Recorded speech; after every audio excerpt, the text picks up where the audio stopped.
alliteration, the root, and the cause. So, other cases have the first time is the poetry is the imaginative expressive element of our language. Frequently using mythical form and often using figurative languages. So poetry is traditionally been distinguished from prose in rhyme or mythical arrangement. So poetry uses language in many different ways. So by noticing the technique, poets use with language, so it becomes easier to understand and talk about it. So when you are writer or when you will be write a poetry, so consider some of these languages. So emphasize is certain idea things or images. First is imagery. Plain and simple, imagery is the word used to describe the types of images. A poet used throughout the poem, images are reference to a single mental vision. They are the verbal representation of the sensory impression. So imagery for short is, it refers to the mental action created by the word. So we have literal images.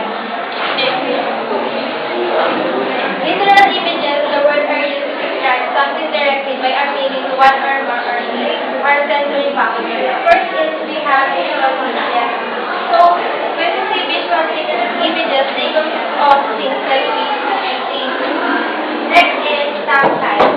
They appeal to our sense of touch. And auditory, they suggest the sound of things.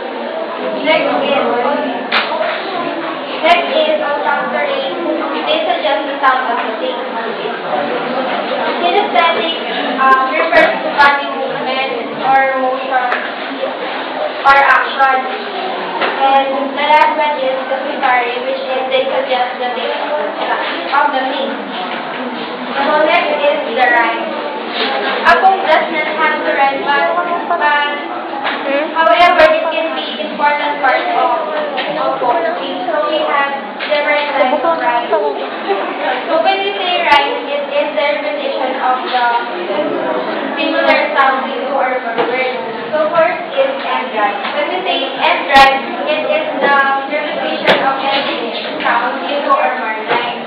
Next is alliteration, the repetition of the initial sound and into our more words. Next is the assonance, the repetition of vowel sounds within the word. And the last one is the consonant, repetition of consonant sounds within the word. So next is the technique and device. So there are many other tools that poets use to achieve a certain sound or rhythm. For example, is the euphony. When the sound of the word is a language and a tone that is listen to our ears. Next is the cacophony. The opposite of the euphony. When sound of the word in the line creates a discordant or jarring effect when heard. So it is unpleasant. Next is the onomatopoeia, where it imitates a sound or verbal echo of the action being described, such as bang, half, and slap. So the figurative language